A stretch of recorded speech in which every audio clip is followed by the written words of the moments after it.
بسم الله الرحمن الرحيم. الحمد لله رب العالمين والصلاة والسلام على سيد الأنبياء والمرسلين وعلى آله وصحبه أجمعين ومن تبعهم ودعا بدعوتهم إلى يوم الدين. أما بعد فأعوذ بالله من الشيطان الرجيم. بسم الله الرحمن الرحيم. يا أيها الناس اتقوا الله حق تقاته ولا تموتن إلا وأنتم مسلمون. صدق الله العلي العظيم. وقال النبي صلى الله عليه وسلم على من يستطيع فليتزوج أو كما قال عليه الصلاة والسلام. صدر محترم دائش پر تشریف فرما علماء نظام، اکابرین امت اور سامعین حضرات، قرآن مجید کی ایک مختصر سی آیت اور اللہ کے نبی حضرت محمد رسول اللہ صلی اللہ علیہ وسلم کا ایک بہت ہی مختصر سا فرمان آپ حضرات کے سامنے تلاوت کیا گیا ہے. اسی کے تعلق سے چند گزارشات سبق کے طور پر آپ حضرات کے سامنے بڑوں کے حکم کی تعمیل میں پیش کرنے کے لیے حاضر ہوا ہوں. اللہ سبحانہ و تعالیٰ سے دعا ہے کہ اس کے متعلق صحیح اور کارآمد مفید باتیں کہنے کی توفیق عطا فرمائے، اور اللہ سبحانہ و تعالیٰ ان باتوں پر ہم سبھی کو عمل کرنے کی توفیق عطا فرمائے. اللہ سبحانہ و تعالیٰ نے ہم انسانوں کو دنیا کے اندر بھیجا ہے تو اس اعتبار سے انسان ایک سماجی حیوان ہے. دنیا میں انسان زندگی بسر کرتا ہے تو وہ ایک سماج کو چاہتا ہے، ایک معاشرے کو چاہتا ہے. اگر انسان کو اس بات کا پابند کیا جائے کہ وہ تنہا رہے، اکیلا رہے، تو اس کے لیے بڑی دشواریاں ہوں، بڑی پریشانیاں ہوں. وہ اکیلا زندگی بسر نہیں کر سکتا. اس کو ضرورت پیش آتی ہے اس بات کی کہ اس کے ساتھ ایک سماج ہو، ایک معاشرہ ہو جس کے اندر وہ زندگی گزار سکے. اور سماج اور معاشرے کا جو وجود ہے وہ ایک مرد اور ایک عورت کے اختلاط اور ایک مرد اور ایک عورت کے ملنے سے بنتا ہے. ایک مرد اور عورت آپس میں ملاقات کرتے ہیں، ملتے ہیں تو ایک سماج اور ایک معاشرہ وجود میں آتا ہے، جیسا کہ ہم سب یہاں پر موجود ہیں. اللہ سبحانہ و تعالیٰ نے انسانوں کی تخلیق کی ایک باپ آدم اور ایک ماں حوا کے ذریعے، اور پھر آج جتنی اولادیں ہیں وہ تمام کی تمام حضرت آدم و حوا علیہ السلام کے اختلاط کے نتیجے میں، اس نکاح کے نتیجے میں جو ان دونوں کے درمیان ہوا. تو مرد و عورت کا جو اختلاط ہے، ملنا جلنا ہے، اور ان دونوں کے درمیان ان دونوں کے باہم رشتے کو حلال کرنے کا جو طریقہ ہے، شریعت نے اس کو نکاح کا نام دیا ہے. نکاح کے ذریعے سے ایک مرد اور ایک عورت کے درمیان کا رشتہ حلال، طیب اور پاکیزہ ہو جاتا ہے. اگر رشتہ نہ ہو تو وہ خاص تعلق اور خاص رشتہ جو ایک مرد اور عورت کے درمیان ہوتا ہے وہ پاکیزہ نہیں ہے، وہ جائز نہیں ہوتا. یہ جو نکاح ہے جس کے واسطے سے معاشرت وجود میں آ رہی ہے، اس نکاح کے لیے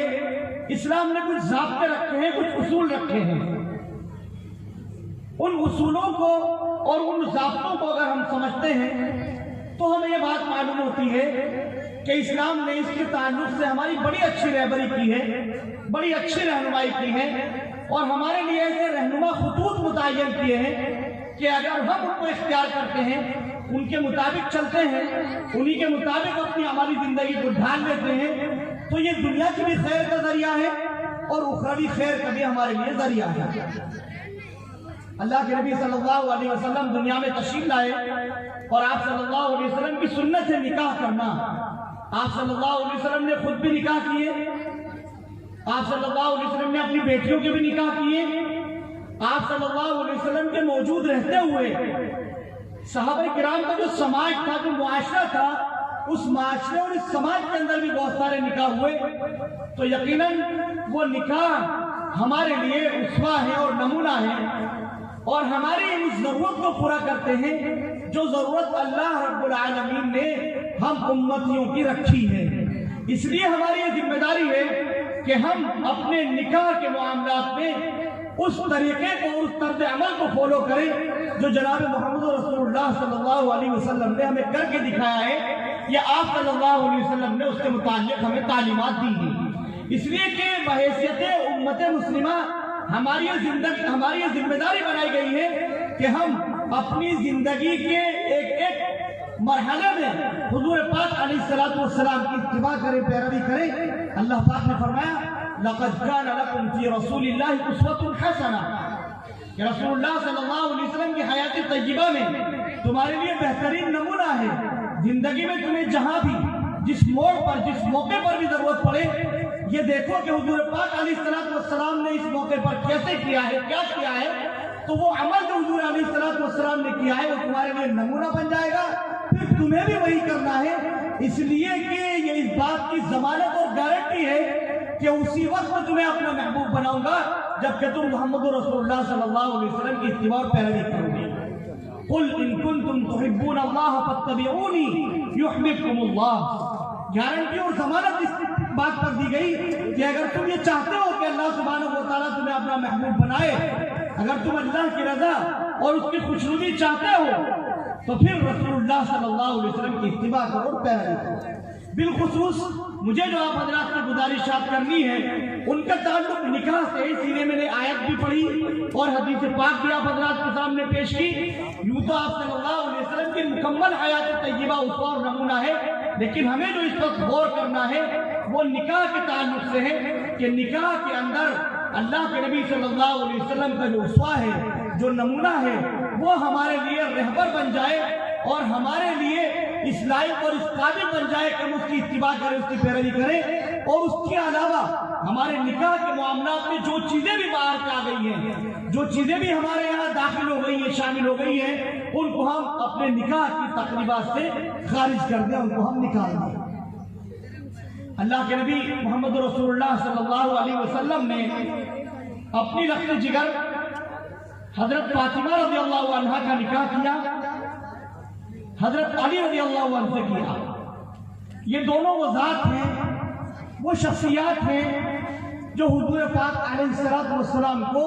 سب سے زیادہ عزیز ہیں۔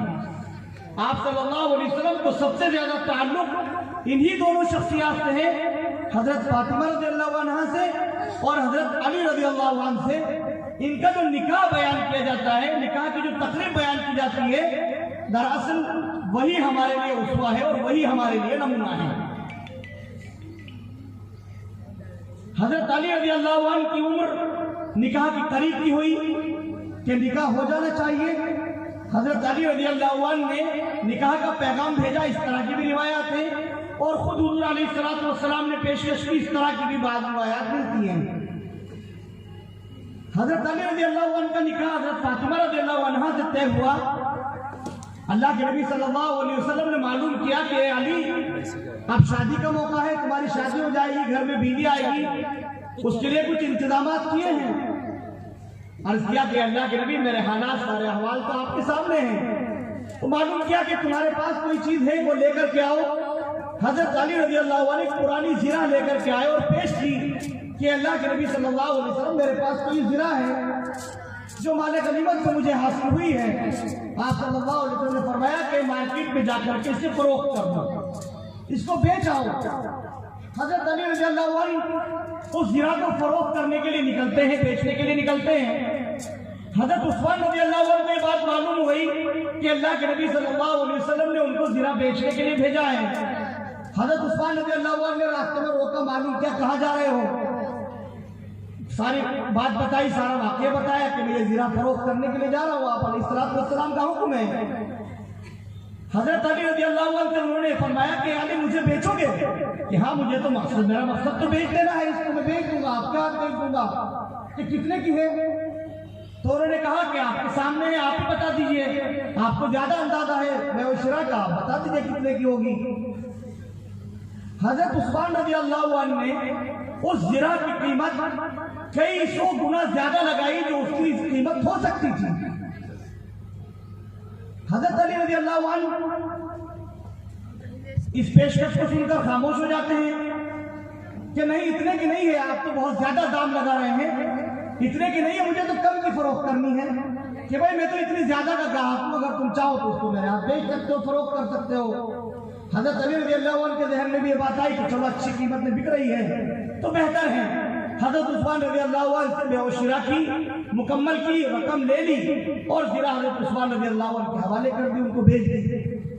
حضرت عثمان رضی اللہ عنہ نے فرمایا کہ علی اب بیع و شراء مکمل ہو گئی،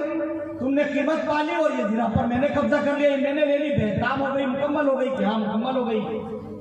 حضرت عثمان رضی اللہ عنہ نے فرمایا کہ علی میری طرف سے تمہیں ہدیہ ہے، جو زرہ خریدی تھی وہی واپس حضرت علی رضی اللہ عنہ کو ہدیہ کر دی۔ جو رقم تھی وہ آپ صلی اللہ علیہ وسلم کی خدمت اقدس میں لے کر حاضر ہوئے، آپ صلی اللہ علیہ وسلم کو سارا واقعہ بتایا کہ اس طرح سے ہوا، زرہ بھی واپس دے دی مجھے اور اس کی قیمت بھی دے دی۔ آپ صلی اللہ علیہ وسلم نے بہت سی دعائیں دی حضرت عثمان رضی اللہ عنہ کو، اور پھر آپ صلی اللہ علیہ وسلم نے فرمایا کہ اس زرہ سے فلاں فلاں سامان خرید کر کے لے آؤ، جو گھر کے برتن وغیرہ کچھ ایک دو چیزیں ہو سکتی تھی، حضرت علی رضی اللہ عنہ کی ذمہ داری لگائی کہ وہ لے کر کے آؤ۔ حضرت علی رضی اللہ عنہ وہ سامان لے آئے جو گھرستی کے ہو سکتے تھے، اور پھر آپ صلی اللہ علیہ وسلم نے نکاح کیا، اور پھر شام کے وقت حضرت علی رضی اللہ عنہ کے گھر حضرت فاطمہ رضی اللہ عنہ کو خود اپنے گھر کی خواتین سے بھجوا دیا کہ علی اب اکیلے رہیں گے، نکاح ہو گیا ہے ان کا، اس لیے فاطمہ کو ان کے گھر چھوڑ کر کے آ جاؤ۔ حضرت فاطمہ رضی اللہ عنہ کو حضرت علی رضی اللہ عنہ کے گھر بھجوا دیا گیا۔ یہ وہ نکاح ہے جو حضور پاک علیہ السلام نے کیا، اور ان شخصیات کا کیا جو حضور علیہ السلام کی نگاہ میں سب سے زیادہ عزیز ہیں۔ میرے بزرگوں، عام طور پر ہمارے یہاں شادی بیاہ کے تعلق سے جو خرافات ہوتی ہیں اور ہم لوگ جو بہانے تلاش کرتے ہیں، ان میں بڑا بہانہ یہ ہوتا ہے کہ میری ایک ہی تو بیٹی ہے، میرا ایک ہی تو بیٹا ہے، بچوں کے ارمان ہیں، ان کے جذبات ہیں، چلو بچوں کی خوشی کی خاطر یہ بھی کر لیتے ہیں، وہ بھی کر لیتے ہیں، ایسا بھی کرتے ہیں، ویسا بھی کرتے ہیں، بچے چاہ رہے ہیں، بچوں کی خواہش ہو رہی ہے، ان کے کیا ارمان مانگوں، اس لیے جیسے بچے چاہ رہے ہیں میں نے انہیں اجازت دے دی ہے کہ جیسے تم چاہو کر سکتے ہو۔ یہ کہہ کر عام طور سے ہم بہانہ تلاش کرتے ہیں، لیکن